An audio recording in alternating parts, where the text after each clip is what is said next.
आप सभी भाई बहनों का आध्यात्मिक ज्ञानात्मक चैनल की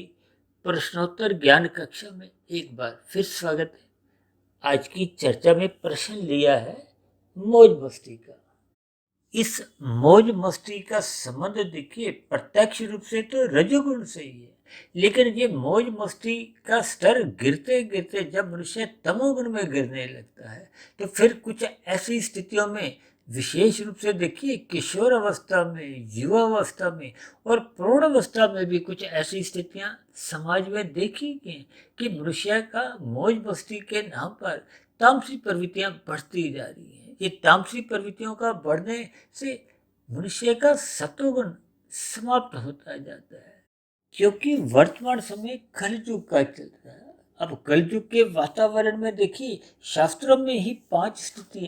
यानी दूत कीड़ा, मदपान, स्त्री संग, हिंसा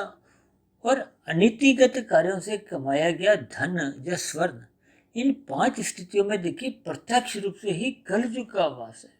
जबकि आज एक साधारण मनुष्य इन स्थितियों में जाने से, इन स्थितियों में गिरने से अपने आप को गौरवान्वित समझता है, यानी कि अपने आप को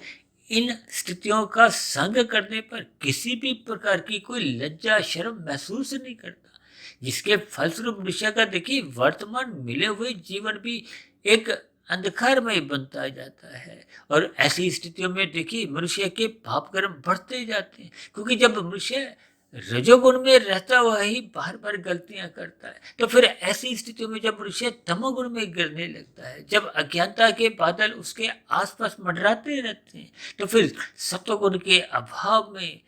और मौज मस्ती की स्थितियों में अक्सर मनुष्य बहक जाता है और ऐसे ऐसे कर्म कर जाता है जिनका वर्तमान मिले हुए जीवन में ही उसका स्वास्थ्य भी बिगड़ने लगता है और उसका कर्मशय भी बिगड़ने लगता है, जिसके फलस्वरूप उसका बड़ा भविष्य बिगड़ने की संभावनाएं बढ़ती जाती हैं। क्योंकि मनुष्य को मरने के बाद मनुष्य योनि की प्राप्ति तो तभी होती है जब संचित कर्मों में पुण्य कर्मों की कम से कम 50-51% का अनुपात हो। जब मनुष्य देखिए इन तामसी स्थितियों में ही अपना जीवन मौज मस्ती में बिताने लगता है, तब अक्सर उसका पाप कर्मों का कर्मशय कितने अधिक गहरे अनुपात में बढ़ता जाता है, मनुष्य को इसका बोध नहीं होता है। इन सभी स्थितियों पर मनुष्य को चिंतन करना चाहिए, ताकि कम से कम मनुष्य तामसी मौज मस्ती से अवश्य ही बचे, ताकि मरने के बाद अधोगति की स्थितियां उत्पन्न नहीं हो। चर्चा को यही विश्राम देते हैं। आप किसी भाई बहन का भी अब तक की प्रसारित 1900 वीडियो में किसी भी प्रकार का कोई प्रश्न हो तो आपके प्रश्नों का प्रश्नोत्तर ज्ञान कक्षा में सदा ही स्वागत है। चर्चा विशेष को ध्यान पूर्वक सुनने के लिए आप सभी भाई बहनों का बहुत बहुत धन्यवाद।